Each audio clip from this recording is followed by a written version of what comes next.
ஒலிபெருக்கி நேயர்கள் அனைவருக்கும் அன்பு வணக்கம். இந்த ஒலிபெருக்கியில நம்ம ஒரு ஒரு புது நிகழ்ச்சி ஒன்று தொடங்கியிருக்கோம். அந்த நிகழ்ச்சிக்கு பேர் டைம் டிராவல். நம்ம கேள்விப்பட்டிருப்பீங்க, டைம் மிஷின் அப்படின்னு சொல்லி நிறைய கேள்விப்பட்டிருப்பீங்க. அப்படி ஒரு மிஷினை விஞ்ஞானம் கண்டுபிடிக்கல.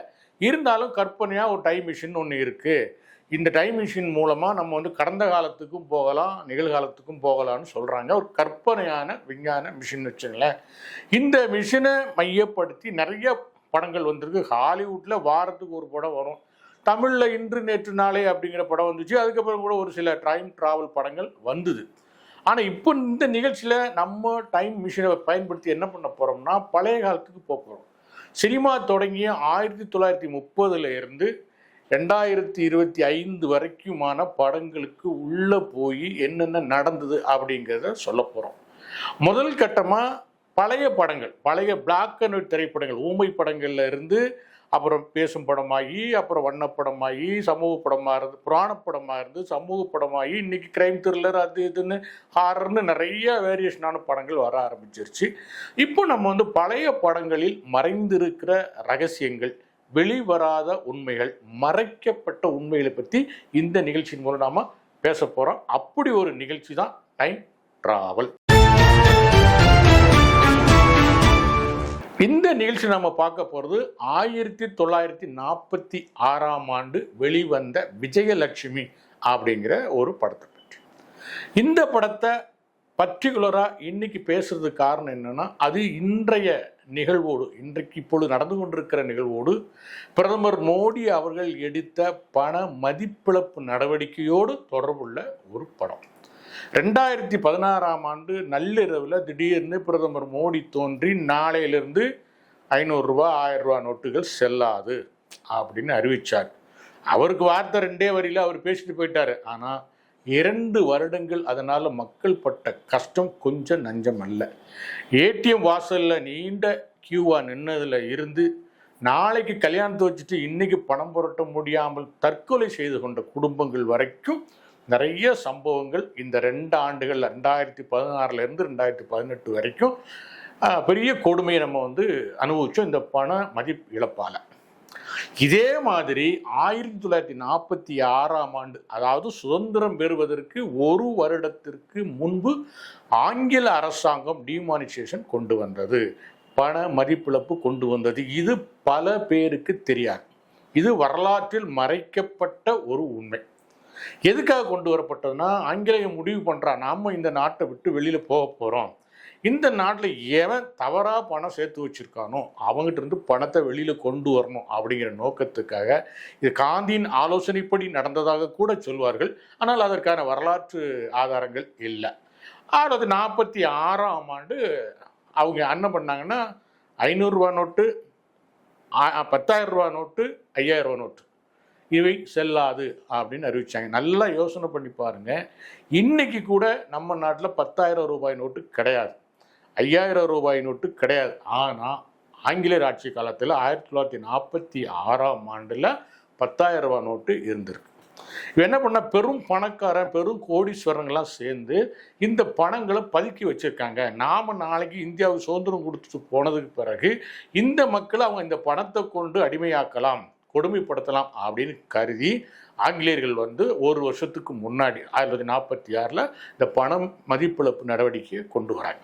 இதில் இன்னொரு விஷயம் என்னன்னா, அன்னைக்கு 10,000 ரூபா பணம் வச்சிருந்தவங்க அப்படியே கொண்டு போய் பேங்க்ல மாற்ற முடியாது. 2016 பண மதிப்பிழப்பு கொண்டு வரப்பட்ட போது நம்மகிட்ட பணம் இருந்ததுன்னா அதை பேங்க்ல கொண்டு போய் கொடுத்து நம்ம புது நோட்டா மாத்திக்கலாம். ஆனால் அன்னைக்கு அப்படி இல்லை.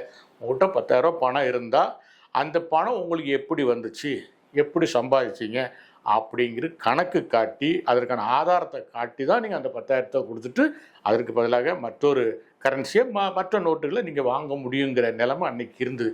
அதனால பல பேர் சேர்த்து வச்சுருந்தா அந்த 10,000 நோட்டு வெளியில் வரவே இல்லை.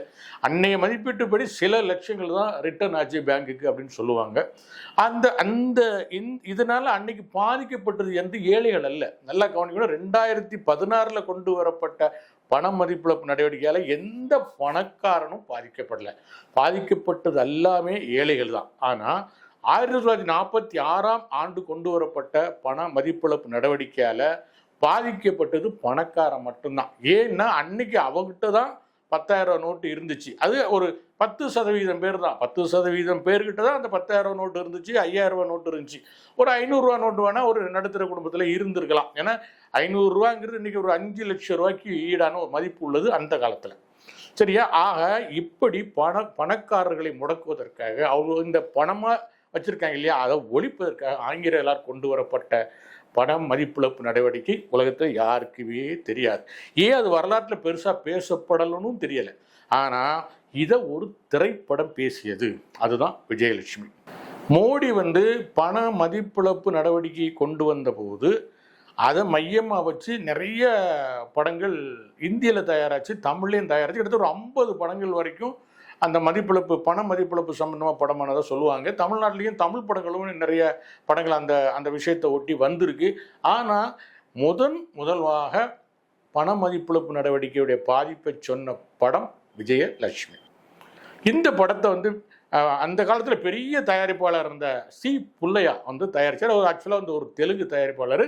அவர் இந்த படத்தை தமிழில் தயாரித்தார். 1946 பண மதிப்பிழப்பு வந்த உடனேயே மராட்டியத்தில் பண்டாச்சி சூன் அப்படின்னு ஒரு நாடகம் போட்டாங்க. இந்த பண மதிப்பிழப்பு நடவடிக்கையால் என்னென்ன பாதிப்புகள் இருந்துச்சு, யார் யார் பாதிக்கப்பட்டாங்கிறத ஒரு கதையாக வடிவமைத்து பண்டாச்சி சூன் அப்படின்னு ஒரு நாடகம் மராட்டியத்தில் போட்டு அது ரொம்ப பாப்புலர் ஆச்சு. அந்த நாடகத்தை தழுவிதான் விஜயலட்சுமி உருவாச்சு. இந்த படத்தோட கதை என்னன்னு பார்த்தீங்கன்னா, மணி ஐயர்னு ஒரு குட்டி ஜமீன்தார். அவருக்கு பணம் போனால் உயிர் போகும், பணம் இல்லைன்னா பணம் அப்படிங்கிறது தான் அவருடைய பாலிசி. பணம் பணம் பணம் பணம்னு அலையிற ஒரு ஆள்.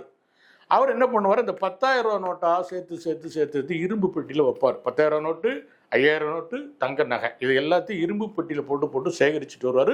அது அவருக்கு பழக்கம். யாருக்கு 5 பைசா கொடுக்க மாட்டார். அப்படி ஒரு பெரிய கஞ்சன். ஆனால் பணத்தை மட்டும் சேர்த்துக்கிட்டே வருவார். அவருடைய மகன் தான் டிஆர் ராமச்சந்திரன். அவர் அந்த நேரத்திலே ஒரு காமெடி நடிகராக இருந்தார். அவருடைய மகனுக்கு கல்யாணம் ஆயிரும். கல்யாணம் ஆன புதுசில் புருஷன் பொண்டாட்டிக்குள்ளே கருத்து வேறுபாடு ஏற்பட்டு மனைவி பிரிஞ்சிடுறா. பிரிஞ்ச உடனே இவர் என்ன பண்ணுறாரு, இதையே சாக்கா வச்சுட்டு மகனுக்கு இன்னொரு கல்யாணம் பண்ணி வைக்க முயற்சி பண்ணுறாரு. ஏன்னா இன்னொரு கல்யாணம் பண்ணி வைக்கும்போது அந்த மருமகள் மூலம் நமக்கு பணம் வரும், நகை வரும் அப்படின்னு சொல்லி அதை சேர்த்து வச்சுக்கலாம் அப்படின்னு சொல்லிட்டு இன்னொரு கல்யாணம் பண்ணி வச்சிடுறாரு. அந்த பொண்ணும் 10,000 ரூபா வரதட்சணையை கொண்டு வருது. அந்த பணத்தையும் அவர் இரும்பு பெட்டியில் சேர்த்து வைக்கிறாரு. கல்யாணம் முடிஞ்சு மறுநாள் அரசாங்கம் அறிவிக்குது, 10,000 நோட்டு செல்லாது, 5,000 நோட்டு செல்லாது, 500 நோட்டு செல்லாதுன்னு அறிவிக்குது. அதுக்கு பிறகு மணி ஐயர் என்ன ஆனார், 2வது திருமணம் என்ன ஆச்சு, முதல் மனைவி என்ன ஆனாங்க அப்படிங்கிறது அந்த விஜயலட்சுமி படத்தோட கதை. இதில் முதல் மனைவி தான் விஜயலட்சுமி டைட்டில் கேரக்டர். அதில் எம்பி ராஜம்மா அந்த கேரக்டர் நடிச்சிருந்தாங்க. பண மதிப்பிழப்பு பாதிப்பை சொன்ன இந்த படமும் அதே பண மதிப்பிழப்பால் பாதிக்கப்பட்டது. எப்படி பாதிக்கப்பட்டதுன்னா, இந்த படம் தயாரித்த தயாரிப்பாளரால் பணம் புரட்ட முடியல. ஃபைனான்ஸ் தருவதாக ஒத்துக்கொண்ட ஃபைனான்சியர்கள் பின்வாங்கிட்டாங்க. ஏதோ கஷ்டப்பட்டு கொஞ்சம் படத்தை முடித்து ரிலீஸ் பண்ணால் அந்த நேரத்தில் தமிழ்நாட்டில் ஒரு கொடிய பஞ்சம் நிலவுச்சு. 1946 மிடில். அந்த பஞ்சத்தினால என்னாச்சு, ரேஷன் கடையிலேயே 12 ounce அரிசி தான் முதல்ல கொடுக்க ஆரம்பித்தாங்க. ரேஷன் கடையே தொடங்கப்பட்டது இந்த பஞ்சத்தினால தான். அதில் மாதத்துக்கு 12 ounce அரிசி தான் ஏழை மக்களுக்கு அரசாங்கம் கொடுத்தது. அதோட 8 மாவட்டங்களில் மதுவிலக்கு அமுல்படுத்தப்பட்டது. மதுவிலக்கு அமுல்படுத்தப்பட்டதுனால குடிச்சிட்டு படம் பார்க்க வருகிற ஒரு எண்ணிக்கை அன்னைக்கு இருந்துச்சு, இன்னைக்கு இருக்குது, அன்னைக்கு இருந்துச்சு இல்லையா. அவங்களெலாம் தேட்டருக்கு வரல. பஞ்சத்தின் காரணமாக பொதுமக்களும் தேட்டருக்கு வரல. அதனால் இந்த படம் ஒரு பெரிய தோல்வியை சந்தித்தது. நன்றி நேயர்களே. உண்மை பேசுவோம், அதை உரக்க பேசுவோம். இந்த நிகழ்ச்சி உங்களுக்கு பிடிச்சிருந்தா லைக் பண்ணுங்கள், ஷேர் பண்ணுங்கள், சப்ஸ்கிரைப் பண்ணுங்கள். நன்றி, வணக்கம்.